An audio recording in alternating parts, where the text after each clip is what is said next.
Welcome to Dread Pirates Really Quick Reviews, where we give a spoiler-free rundown and reading recommendation for pulp stories. Fantasy, sci-fi, horror, short, long, indie, literary, whatever. If it's fiction that sticks, Dread Pirate wants it.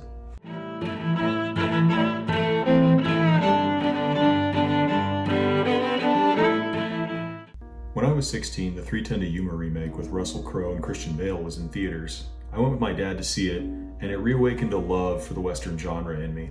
I'd spent my childhood watching Bonanza and listening to The Lone Ranger on cassette in my grandma's car. But as a teenager, the Western genre had grown sort of hokey. Stars like John Wayne or Clint Eastwood were either long passed away or aging out in front of the camera. I felt like the genre was home either to the kids' stories from my childhood, or long, slow, boring stories I didn't understand or wasn't allowed to see anyway. It was a genre for my parents' generation or for little kids who wanted to shoot cap guns in the backyard. Watching that 2007 remake of 310 to Yuma changed my mind. It was fast, thrilling, and asked a powerful ethical question my adolescent brain could easily grasp. That is, when is doing the right thing no longer the right thing to do? It was an interesting idea to mull around, and Russell Crowe's villain character makes getting on his side all the more alluring.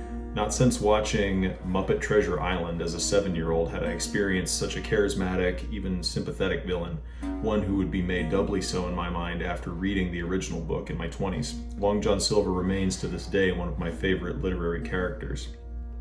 Anyway, 310 to Yuma made Westerns cool to me again, and the remake of True Grit a few years later would be an even greater high point for my love of the genre. As I began exploring old movies and books a few years ago, I picked up a DVD of the original 310 to Yuma from 1957, a movie I knew had existed, but 16-year-old me wasn't super thrilled about watching something in black and white. Since it was from the 50s, I just assumed it was a tamer version of the modern remake. I assumed it had the same kind of softness to its story, action, and characters that had stagnated the genre for me in the first place. I'm not a teenager anymore, obviously, so maybe 16-year-old me wouldn't have liked this, but man, grown man, father, and husband me really likes this movie. Actor Van Heflin, who plays Dan, or Christian Bale's character, brings a real everyman pathos to the role, something that gets a little lost in translation with how dramatically they portray the drought in the first act. Seriously, the music doesn't soar in that scene, it stretches like a balloon about to pop. But man, he's a steadfast wall against the silver-tongued onslaught of Glenn Ford's portrayal of Ben Wade, or Russell Crowe's character if you only saw the modern movie. He steals every scene he's in. Make no mistake, Russell Crowe's portrayal had real bravado, but Glenn Ford is a scene stealer to the point of just stealing the whole movie. Seriously, every part of his acting, from the motion of his eyes to his smile to the careful measure of his words, make this the performance of a lifetime. I haven't seen Glenn Ford in anything else, but man, this guy can act. Wait, yes I have. He's Clark Kent's adoptive father from the Richard Donner Superman. Okay, that's awesome.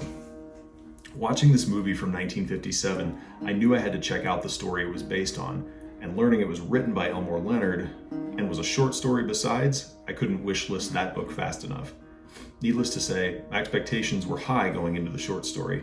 I had just finished reading Elmore Leonard's Last Stand at Saber River and really liked it, especially the way Elmore Leonard seemed to elevate typical Western plots with his flourishing prose. But my impressions after reading the short story were a mixed bag. The short story only encapsulates the third act of both movies, and while normally I'm happy to read short fiction because of it cutting the fluff, you really do lose something compared to either movie by not seeing where this deputy character who gets forced into service by his own morality comes from.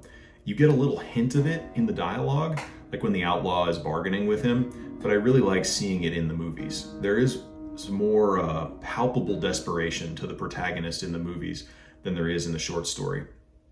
Now that doesn't mean the short story was bad. I actually liked it quite a lot, and for the 20 minutes it will take you to read it, I'd say it's easily worth your time. But I probably won't go back and reread it like I will rewatch both of the movie adaptations of 310 to Yuma. Elmore Leonard is obviously a very talented writer, and I'd rather read more variety of his works. Like, I'm very excited to read the other short stories that came in this collection. The films just let characters in desperate situations have just a little bit of room to breathe, and I think the story is better served in the film adaptations, especially in the 1957 original. So, Let me know what your favorite Elmore Leonard story is and what I should read by him next.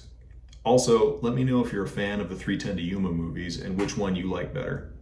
I make fun of my wife constantly because she won't watch the modern adaptation with me anymore because Russell Crowe is just too good at being devious. Let me know as well if you'd like to see more movie and literature comparisons within stories. I'm also a huge fan of True Grit, both film versions and especially the book, so I may do a video of that in the future. But until then, this is the Dread Pirate sailing off into the sunset.